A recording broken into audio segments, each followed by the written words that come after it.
Hello, friends. Welcome back to the Puddcast with me, Jonathan Puddle. This is episode 89. I'm excited to share a more like life story and different kind of angled episode this week. During the summer, was deciding who I wanted to have on the show in the next season, and I wanted to connect with a few people in the city. So you may have listened to episode 84 where we talked about interracial marriage and raising mixed-race kids with my friends Mark and Trifina Gagnon. They are the pastors of Lakeside Church, as we discussed. Well, my guests today attend Lakeside Church. Cam Guthrie is the mayor of Guelph, where we live, and his wife Rachel is with us as well. And so I really wanted to hear about life and marriage and municipal politics and COVID and how, they make all that work. And so if you listen to the show and you're like, I'm not in ministry, I just turn up and do a job, then this episode may be a bit more relevant for you. They do serve in church roles, but their main focuses are in industry and infrastructure and serving the city. And they have some really great things to say, especially regarding how the church can step up and help with some crises facing our nation. So, excited to introduce to you Rachel and Cam Guthrie.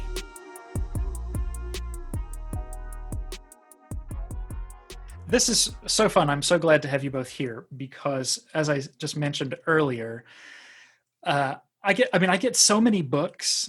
My house is inundated. If I turn my laptop around, you'd see my office is inundated with books that the publishers and the PR companies send me to consider for interview. And so most of my week is just spent in triage and deciding, is this actually somebody I'm interested in talking to? And I, should speak up that I'm very blessed and honored to have conversations with wonderful people. But as the summer was wrapping up and I was deciding what to do with the podcast in the next season, I thought, right now I'm just tired and I want to sit down with a few people that I'm interested to talk to and hear about their lives and hear about their stories. And you two were one of the first couples that came to my mind. So I'm so thrilled to welcome his worship, the mayor. What's your title, Cam? I love the fact that when you said my title, my wife immediately just laughed. Giggled, right? But everyone needs to know that Rachel's Instagram is First Lady of Guelph. So That's true. Actually, I remember almost 6 years ago when I became the mayor, and then like at the election, and I won the election. Someone's like, "Oh, now we have to call you your worship," and I remember Rachel whispering to me, "Just so you know, I will never call you that." Has it ever happened? No. Has it ever slipped out, Rachel? No, never. Never. More, he has to call me his worship, Yeah, that's right. Your worship. That's right. Well, that's true. And since you're also both involved in worship music, there seems to be like a whole, in my tradition, I would say there's a real prophetic significance there. There you go. That's a good alignment. I never thought of that before. Mm-hmm. Yeah. So I'd love to hear a little bit about kind of each of your own stories, where you grew up, how you guys met, and we can start coming all the way up to life today. But roll the clock back and introduce yourselves a bit for us. Well, want me to go first or you? Sure. All right. Kind of, it's up to you. I think ladies first. Go Ladies for it. first. Okay. Yeah. Well, I was born in Guelph, and in the late 70s. Now everyone knows how old I am, but that's okay. She could have said up to 90s. I don't know if it's just the filter she's using on Zoom, but I tell you, there's she's in that 20-year spread where any age would have been believed. It's true. It's true. Yes. Yes. People monthly when we're together stop and they're like, "Oh, is this your daughter?" I'm like, "Oh boy." Or my Adelaide sister, but our daughter is Adelaide, and they're like, "Oh, is this your older sister?" Yes, I digress. But yeah, so I was born in Guelph, and when I was about 4 years old, our family decided to move out to the country. My dad grew up on a farm out there near the town of Erin, and so we built a home. My dad built a log home, and so we moved out there. And when I was about 5, I had a pretty significant head injury that basically, I think, changed kind of trajectory of our family. And I ended up in sick kids in Toronto. Doctors told my parents I slipped into a coma, and they said, well, if she wakes up, she'll be a vegetable in a wheelchair for the rest of her life. That's what they said to my parents. Clearly that did not happen. And God clearly had a different plan for my life, which I'm grateful for. So we grew up in the country. We started attending Lakeside Church when I was in about grade 4, grade 5. And I'll be honest, I did notice, this good looking guy across the hallway. Grade 4 or 5. Yeah, he was older than me though. Yes. So it was, so out of, the realm of possibility at that time. For your listeners that can't see the screen, she was pointing at me. So we ended up in kind of youth group together. And, when I was about 18, he kind of took notice and said, hey, do you want to go to a wedding? And I said, well, sure, I'll go with you if, you'll go to a wedding with me that I had to go to 2 months later, to which he said, well, do you think we should date in between now and then? And we said, sure, okay. And that kind of just, started our relationship. But yeah, and then we got married 2 years later, and here we are 21 years later, and 2 kids, and a whole lot of life that has been lived in those last 21 years. Yep. But yeah, both my parents were heavily involved in the church, between serving in Sunday school, involved with ministries helping kind of those less privileged than ourselves, too, yeah. And in the leadership, and even any of the expansions that Lakeside had. My dad was super involved with that. So we've been involved in worship. I've been involved since I was 12 years old. So it's been a thing that's been important to us to serve and model that for our kids, and they both now are doing that as well. So that's kind of our nutshell, I guess, for me. I don't know, you might be more interesting than me. I will never correct my wife on any of those stories. Everything she said is correct. I was the drummer at church, still am the drummer, one of the drummers at church for worship. And pretty much she was a singer. So I liked what I saw, this angel in front of me with the angelic voice, and then got the courage to ask her out. That's wonderful. I also like how Rachel was like, your story is going to be more interesting than mine, after she had already said how like she had been told she'd be a vegetable, of this terrible brain injury, and clearly like, yes. And then Cam told us very little to nothing. So yes. Yeah. I was born, and here I am. There is my story. Well, I love that you both grew up in Guelph, and that you met each other so young. That is really fun. I have lived all over the world and barely have been in one place for long. We just became foster parents Thursday. We don't have a placement yet, but we just got licensed. And, cool. And we had to fill out all the addresses we'd ever lived in since birth. Yeah. And I had over 25, and it was like, oh, that's why I need therapy. That's amazing. Wow. 25. But I remember meeting my wife, or seeing my wife, at church when I was 13 and she was 17, and she did not remember me or notice me, but I noticed her. Nice. So I can identify with some of that journey. Yep. And I love Guelph. We moved to Guelph 4 years ago. Thank you for making this a wonderful place. Thank you for growing up here and doing all that each of you are doing for this beautiful city. We love it. I've never felt more home than I feel now. Oh, thank you. Yeah, it's a team effort for sure. I always say that, and I sincerely mean it. It's yes, I'm the mayor, but it's council, it's city staff, it's definitely the citizens and the businesses, like all pulling together. We have some pretty good DNA in this town for making things go along really well. So yeah, we're very fortunate. Guelph's a great place. Yeah, like you mentioned DNA. People ask me what's Guelph like, and I say, well, you have to understand, Guelph, first of all, is situated nearby this other big regional conglomerate of cities called Kitchener, Waterloo, but we are not them. And so that's the Yes. first thing to know about Guelph.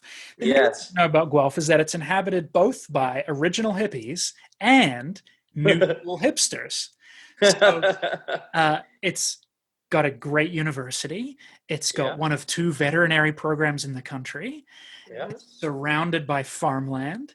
Guelph is surely one of the only places in Canada where you are as likely to see someone driving a jacked up pickup truck as you are likely to see them driving a modified bicycle turned into an electric scooter.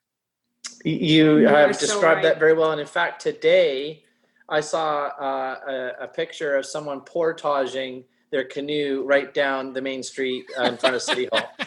So it's pretty awesome.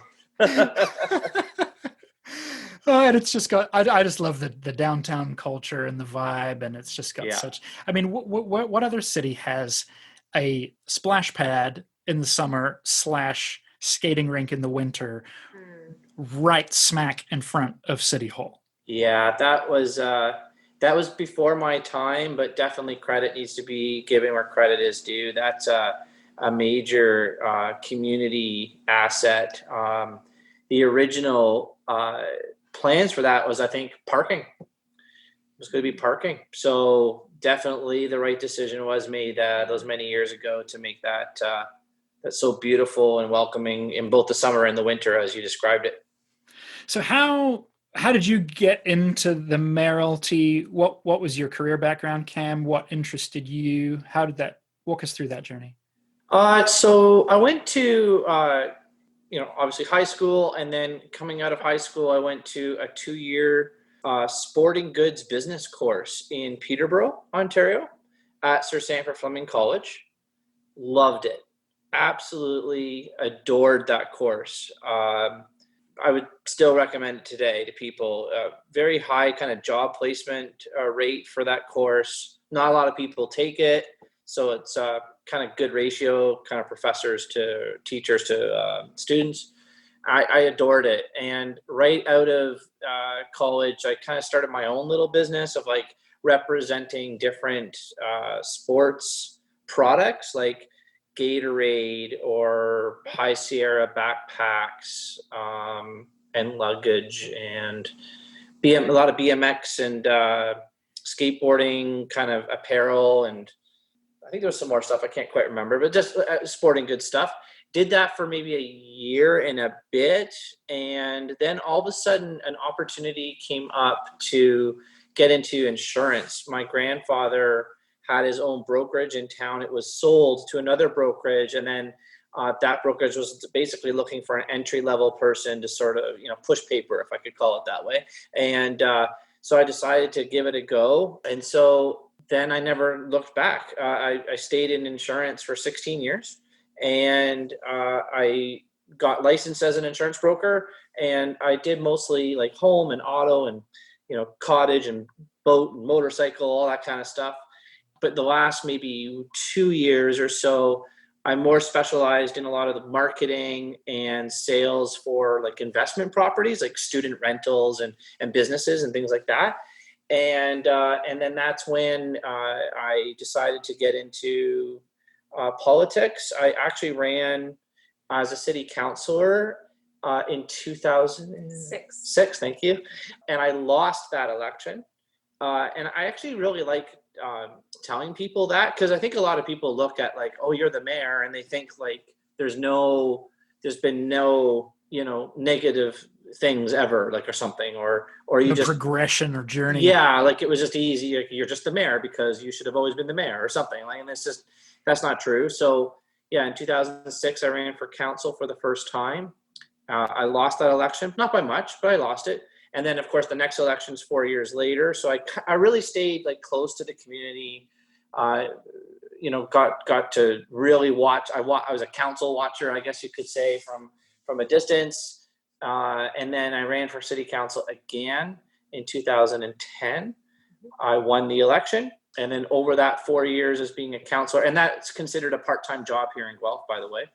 I could talk to you for an hour whether or not it really is a part-time job, but it's considered a part-time job. And There have been billboards I've found all over the city recently asking the question, whether Guelph should have full-time or part-time counselors. That's right. I've seen that survey going in. Yeah, we're going through sort of a review of that right now. So then in 2014, just lots of support from Rachel and the kids, my family, and then lots of support from people that I didn't even know. And I mean, we would come home often. At that time, we still had answering machines on our phones. We still had home phones, and there'd be multiple messages left from people we didn't know saying, you got to run for mayor. You got to run for mayor. And so I decided to give it a go.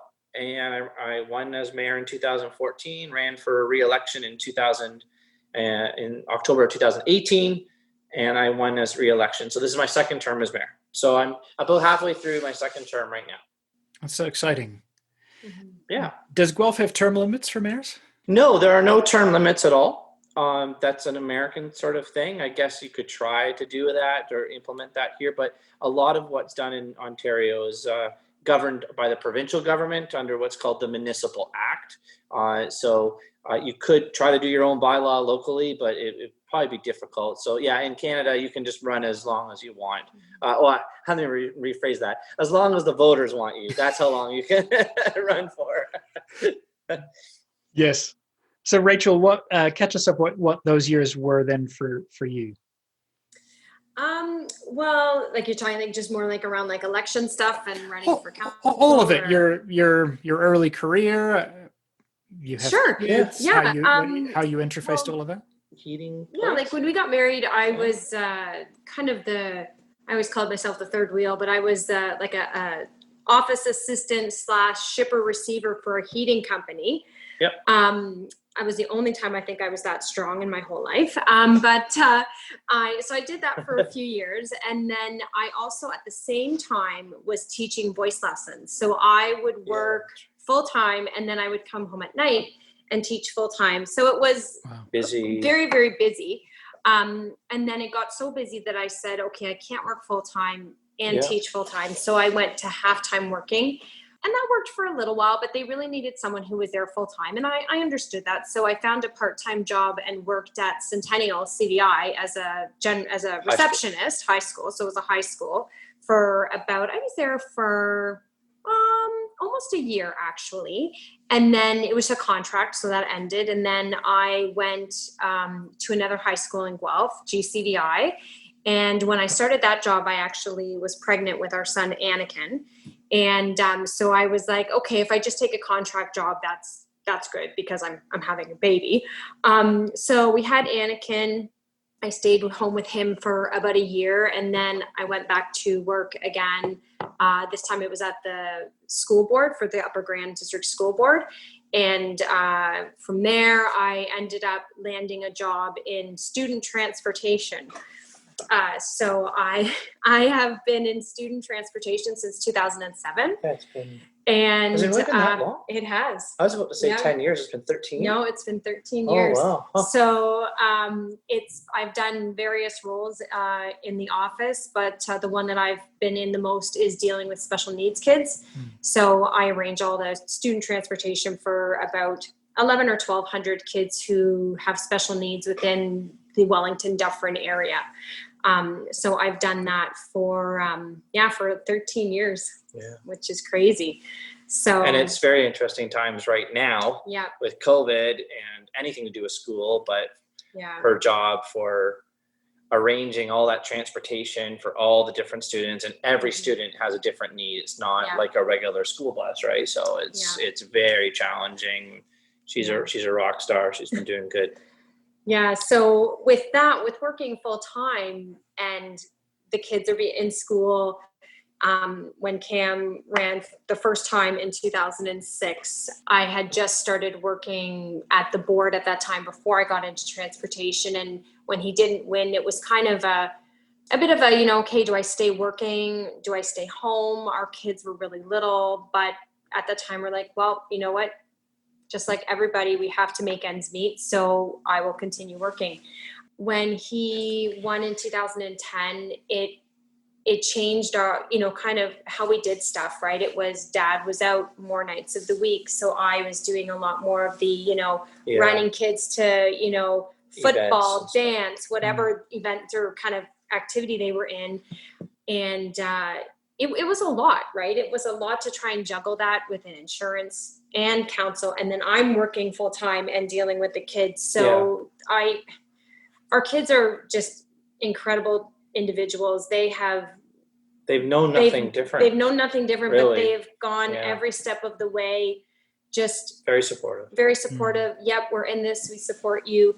And that was a little bit of the reason of considering running for mayor, because then it's one job. Yeah, it's a big job, but it's one job. Yeah, it's one focus is how I've been saying it. You're right, Rach. It's when I was an insurance broker and a counselor, it was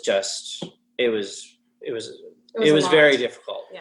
Right. The logistical overhead of 2 part-time jobs it doesn't equal 1 full-time job. Like, no, it's at least 2 80% jobs, right? Like, yeah, it's a lot. And even like the mayor's role right now is unbelievable. And I don't say that like I'm a victim. I say that with just being direct. It's more than a full-time job. You're never off ever, and I love it. So but it's one focus. So yes, it's really crazy busy. Yes, it's really more. It's like 3 full-time jobs if you want to really add it together. But it's one focus, and that makes it a lot easier, really. Yeah. It was. It's been a bit of a change. Over the past couple of years, they've changed the structure of how they've done their meetings. So he's actually been home a little bit more, which has been good. But definitely, our kids in elementary school didn't, nothing really, no one really bothered them about their dad being the mayor, whatever. But, definitely some challenges in high school. But like I say, they've been super resilient about stuff. So it's been pretty awesome, actually. We've been pretty blessed that way. That's so good. Mm-hmm. Walk us through an average week in terms of Cam's daily work, and then how you find time for one another and how you work that together. Well, there's pre-COVID answer. Let's start pre-COVID. Okay. So we can get a baseline. And then if you remember back that far. So yeah, I would say first term as mayor, it was still very much a learning curve in regards to that work-life balance. And I would say into my second term, I think I put in more boundaries a little bit around the life part, the family part, on purpose. And that was a lot better. And so it's crazy busy, a lot of evening meetings. During the day, it's 8 until 5 o'clock, and then an hour break, and then meetings from 6 o'clock till whenever. Sometimes 8 o'clock at night, sometimes 10 o'clock at night. Sometimes there's been 1 o'clock in the morning ending meetings. Very rare, but they can go forever. but it's I think I said sort of yes to everything in my first term. And I think I wanted to prove that people made the right decision. I wanted to be out there and meet to every group. I wanted to be at every single event I could.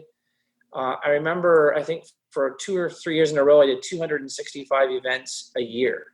Whoa. on top of just the regular work. And so the second term though, I've been a little bit more, again, boundaries, and what we would do is we'd always try to make sure that we could go to like any of the gala dinners or the fundraising dinners or even the ribbon cuttings, if they were on weekends or whatever. We'd try to make it a family affair. The barbecues, the whatever they are, we would always try to go together, and that made it a lot better from a work-life balance, that it wasn't just me heading out all the time. So that's been really good. Mm-hmm. COVID world is a different answer. I want to hear more about COVID. At first, I just want to ask, and maybe Rachel even will comment on this.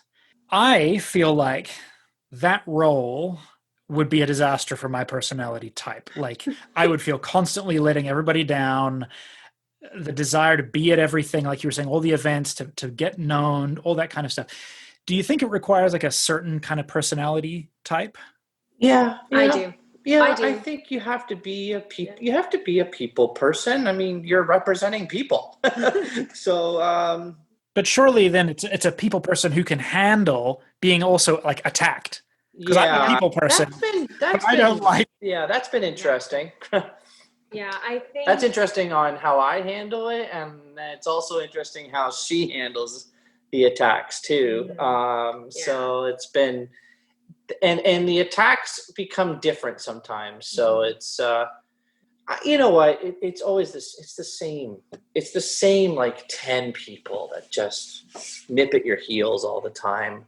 Doesn't matter what you do. And I think I think what a lot of people like about Rachel and I and the kids is that we're known. I don't mean that as like a look at us thing. I mean we're just known. Like we're just a regular family. We're just trying to we're taking our kids to soccer practice and football practice, and we're trying to pay the bills too. And we're trying to give back to the community, and and I'm the mayor, like, and then so it's we are relatable to, I think, people, and I think people give us a little bit of grace because of that it's not like we're not approachable, not known, and up in some ivory tower, like, oh, look at me, I'm the mayor, and you can't engage with us. We're not like that at all. No. So that helps, I think, with the type of personality, maybe. And it's not a me thing, it's an our thing. It's how both of us are. Yeah, I can even just the way you're sitting and talking, you do present like a unified front. Yeah. I find couples' body language is always just fascinating, and I'm giving you guys the Jonathan Puddle thumbs up of approval. All right. But when the attacks come, it's easier with her being so close that I just push her in front of me and. You mentioned attacks, and I watched Rachel's face screw up in terms of how you maybe differently deal with things. Is there anything Rachel wants to add? Well, I think that's the problem. She always wants to add. And I try to be respectful and careful, because it's kind of rules of engagement, right? Like, how do you engage with someone? And I think more because everybody is watching what you say and is, critic of what you say, it's like, is it a hill I want to die on? I guess maybe is the best way of answering it. And there's lots of times I want to just, kind of like be a keyboard warrior and get out there and rah, rah, rah, rah. But then I'm like, or I'll say to him, what about this? He's like, I'm like, trust me, she probably has about 10 different draft responses to a day, at least 10 a day. So she knows how to sort of unload through drafts, but she doesn't post it. But I appreciate the effort that she has to have my back. She sees what I'm trying to do a lot better than everybody else, and so. Yeah. So I sometimes have to tell myself not to read stuff. It's like, okay, don't look at that blog post, or don't follow this person on social media, because it just gets under your skin and just sets your day to just be kind of like, oh, why did I read that? And that's been a learning curve for me of just don't need to look at it, not because you're ignoring it, but it's kind of like sometimes best things just left out of your mind, right? Yeah. So, well, I can appreciate that in terms of the pastoral ministry, and as an author, podcaster. It's like, those 10 people who are a thorn in your side. I can name all of their names in my church. I mean, I didn't know that didn't come out of my mouth. You know what? Our old pastor said something that's always stuck with me. I think every pastor probably says it, is, how not every church, but most churches have like the white welcome card where you can put the comments on the cards, and the pastor could literally get like 200 cards like, great sermon, great, you spoke right to my heart, you've changed my life. And then there'll be one card that will say something negative, and that's the one you remember. That's the one. And it's similar in any leadership, right? It's not just mayoral. It's not just pastoral. It's any leadership position where you're under that scrutiny. And then of course with the ease, the new white welcome card is now called social media. So with the ease of social media, it's just that much easier to have that negative stuff shoved in your face all the time.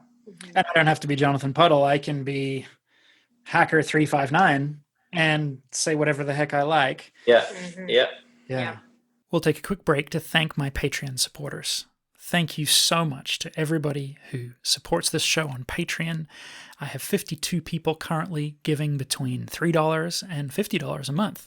You can become a patron and support the show by going to jonathanpuddle.com/Patreon or go to patreon.com/JonathanPuddle. Either one of those links will take you to the same place, and you can help out, you can chip in, you can give monthly, you can sign up for a year subscription, whatever works for you. And that is a huge help to me. It keeps this show going, and it helps me to write and do the other things that I do here. Speaking of which, some of you will have heard my brand new devotional is out. You Are Enough, Learning to Love Yourself the Way God Loves You.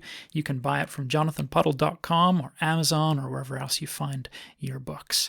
I would love you to go and have a read of that book. If you want to download a sample, you can find a sample at jonathanpuddle.com. Thank you once again to everybody who shares the show, who's posted a review, who follows me on social media. Your support and encouragement means so much to me. Thank you. Back to the show. So let's bring it up into COVID then, because obviously it's been already a long haul. Like if we measure from February or March, or, I'm sure you guys were looking at things earlier than kind of the general public were, but yeah, go wherever you like with that workload. What's the stress, the carrying, the care for the people? Yeah. I would have to say that you just mentioned, maybe you were following it a bit more than the general public. I think that's kind of what you said or whatever. That wouldn't be sort of accurate. It was sort of like you start seeing it in maybe the media, hearing, the premier is talking or the prime minister is talking about something. And then you start kind of looking at each other's staff, and then myself are kind of like, should we be worried about something here? And of course we have a system in Ontario called public health units. So we rely fully on the public health unit advices and guidelines. And so then it really sort of hit. And of course, as we all remember, it was like, probably it was only going to be a couple of weeks. Remember, it was supposed to be, here we are 6 months later, it was supposed to be a couple of weeks.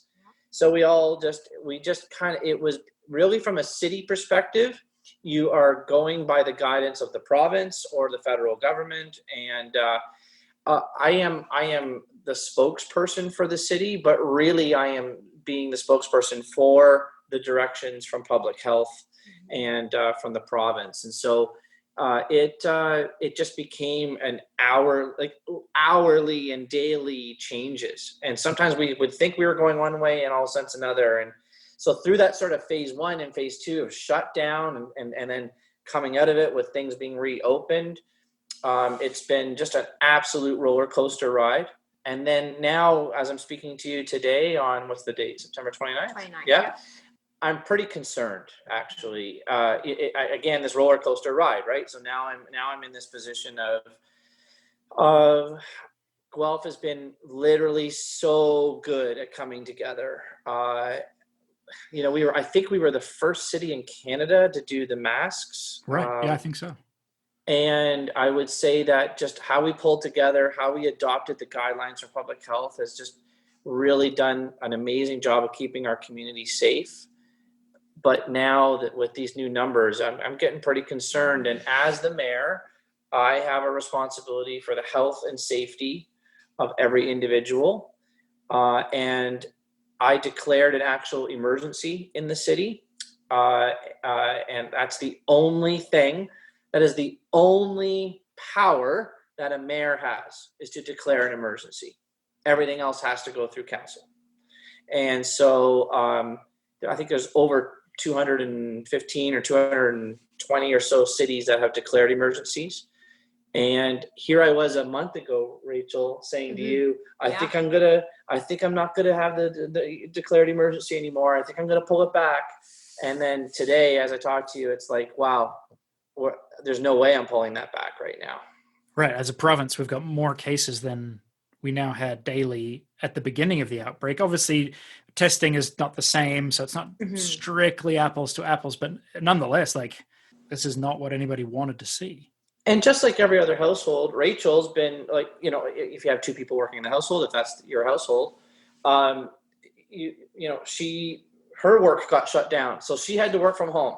So we went out and bought 2 desks. Like, we didn't even have desks in our house. So we went and bought 2 desks. And I was at one and she was at another. And I was working 75% from home, 25% down at City Hall. She's been working 100%. She's just started to go back to work now.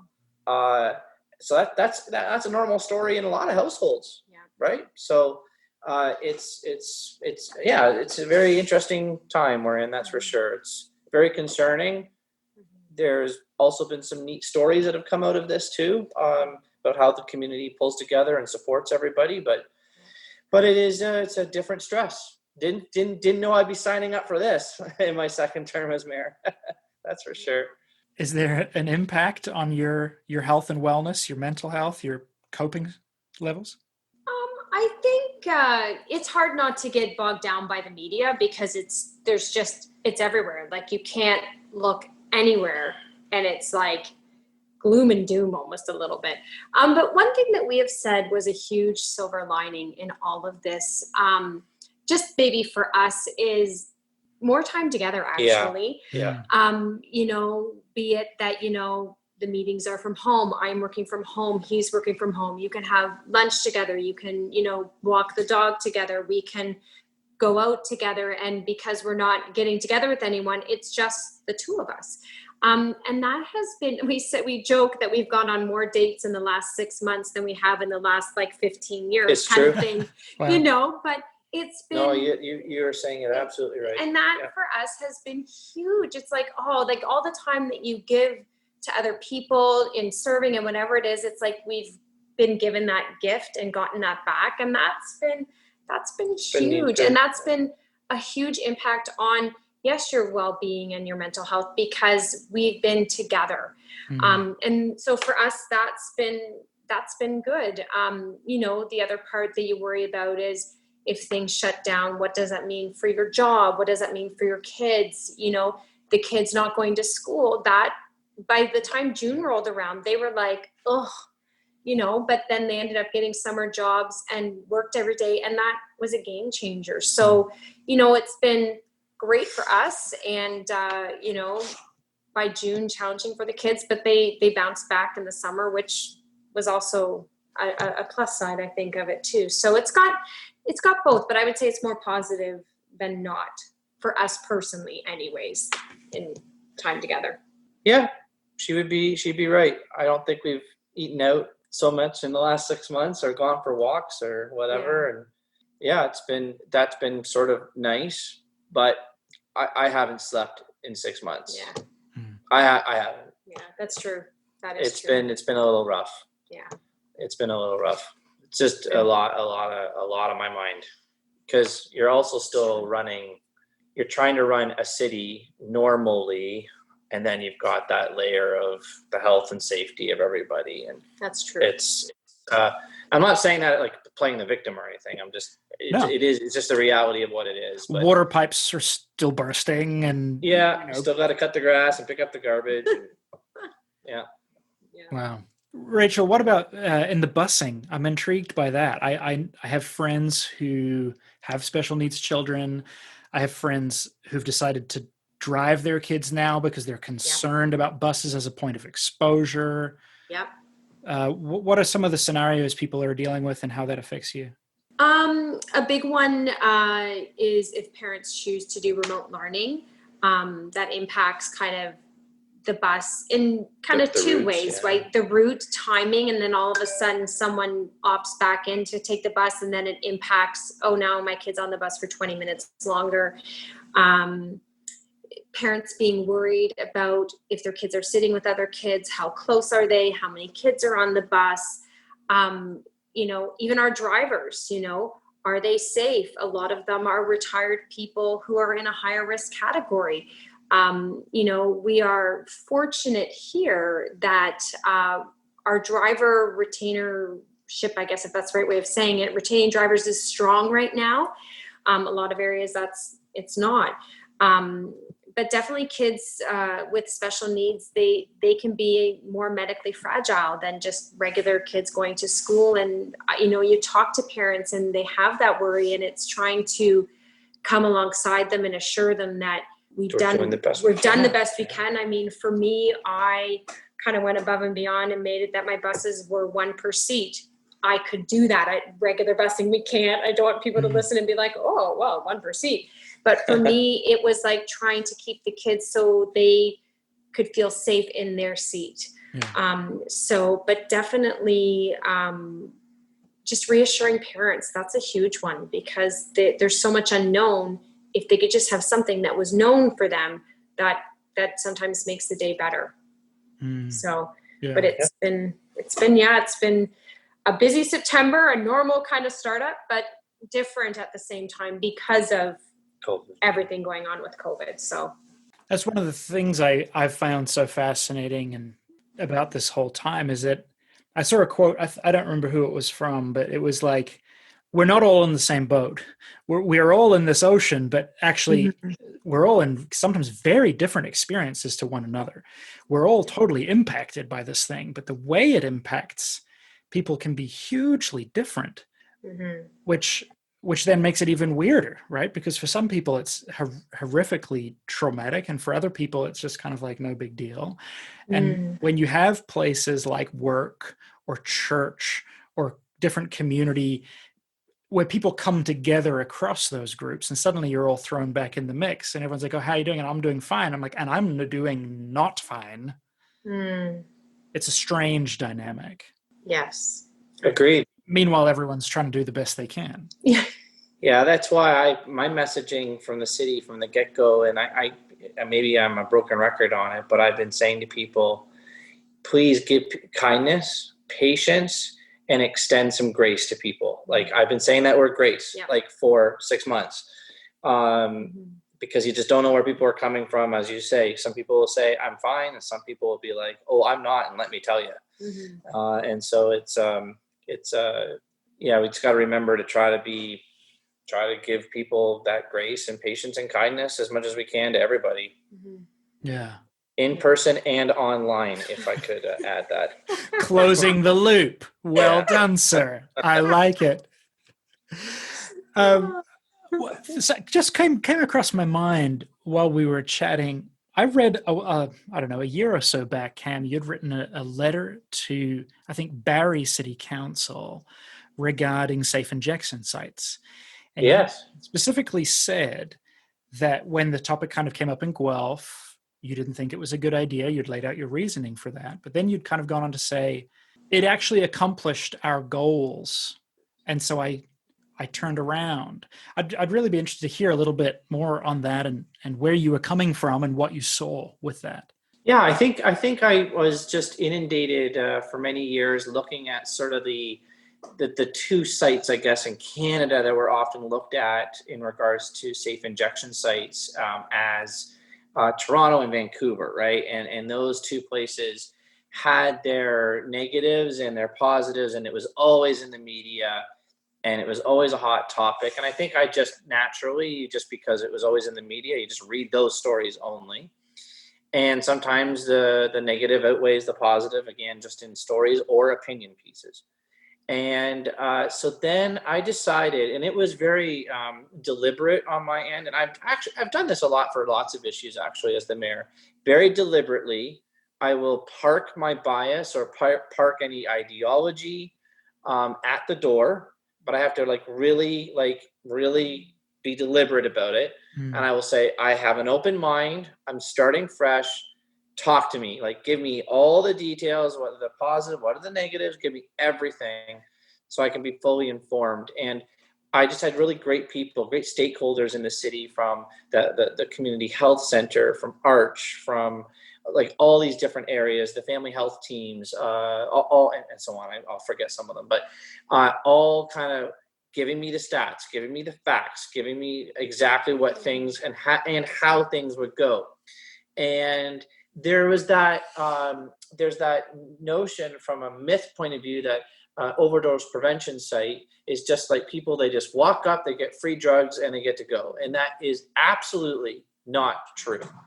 And I think that's the key thing that made me change, is that, yes, they have the ability to do drugs there, and that is awful. I don't like that, but that is where they are doing it. But they are doing it supervised with nursing, with a counselor, and they create trust and they create a relationship. And maybe it's not the first time that those people are there. And maybe it's not the 10th time. Maybe it's the 90th time that they're there, that individual speaks to the counselor and says, I need help. Today's the day I want help. And boom, they're able to get that help that they need.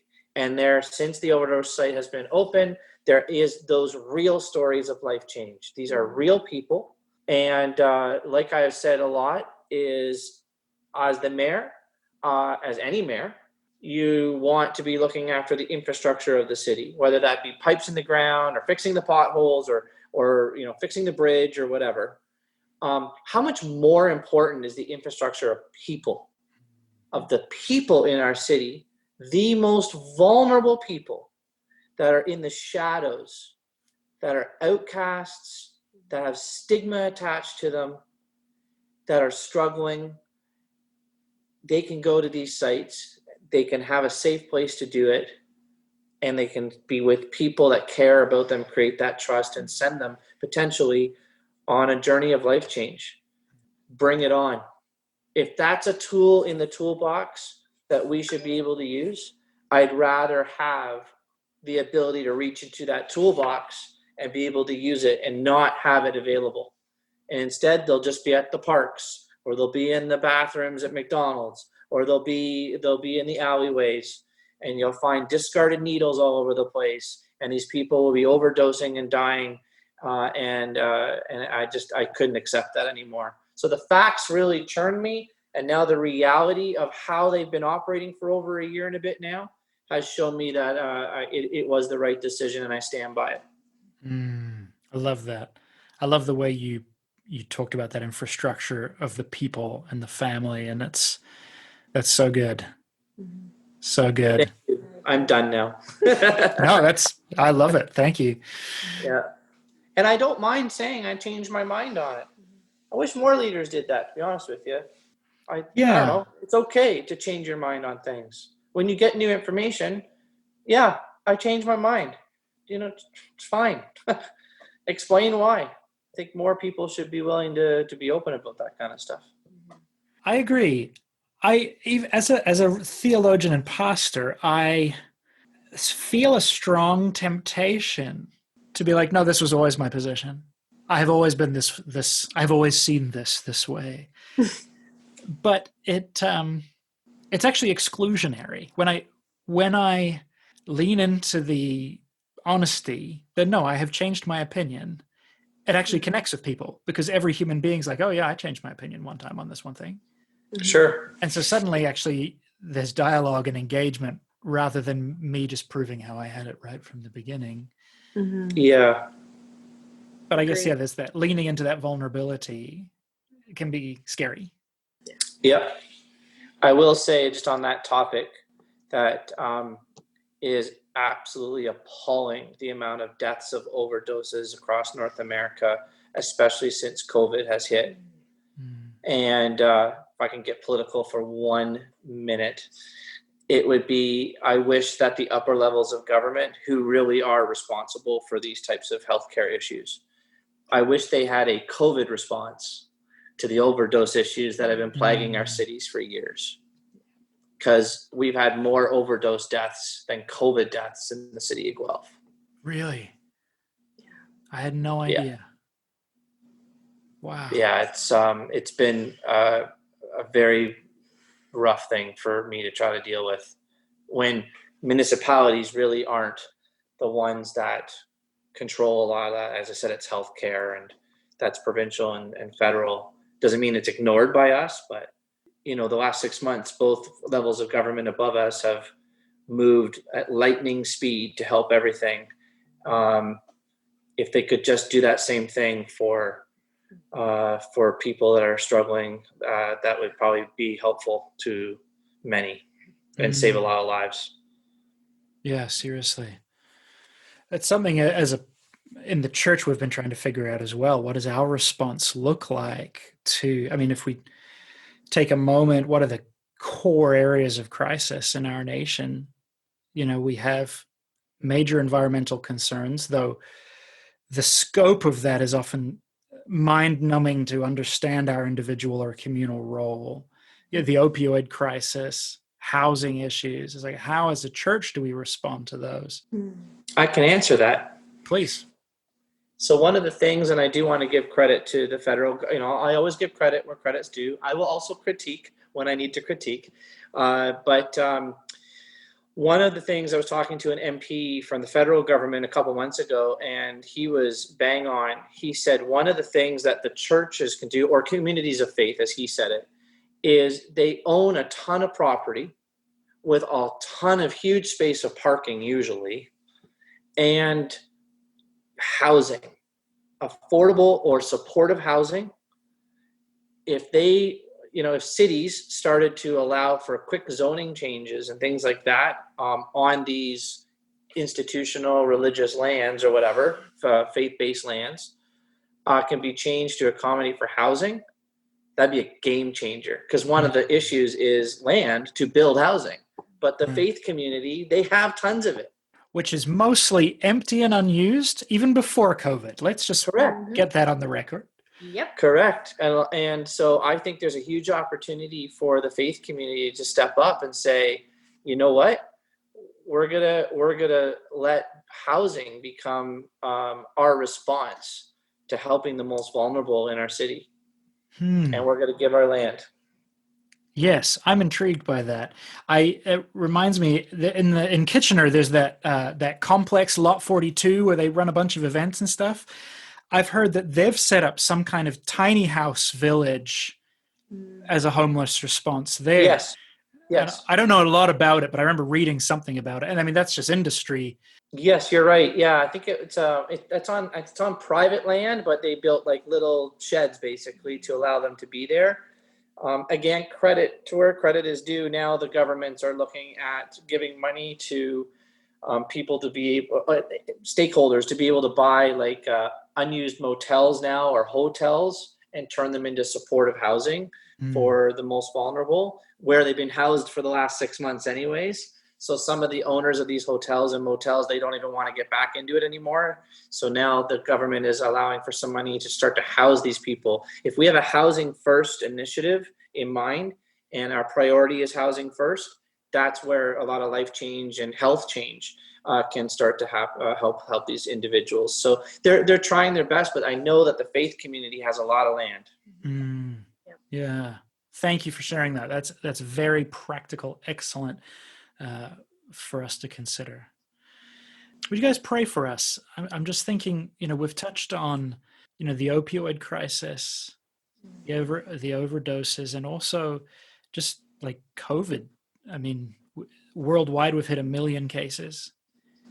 I don't know anymore whether I should be watching the daily Ontario numbers, because sometimes I'm kind of like, I need someone to give me the new restrictions, and other than that, I don't want to know. But I also do want to know, and I have the luxury in my role of allowing a measure of head in sand that obviously you don't have. But I wonder if you two would pray for us for any of those kinds of things. Absolutely.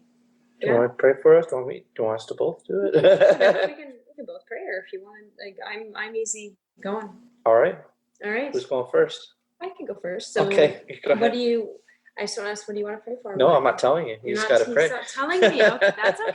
You have to listen to the Spirit and discern. That's right.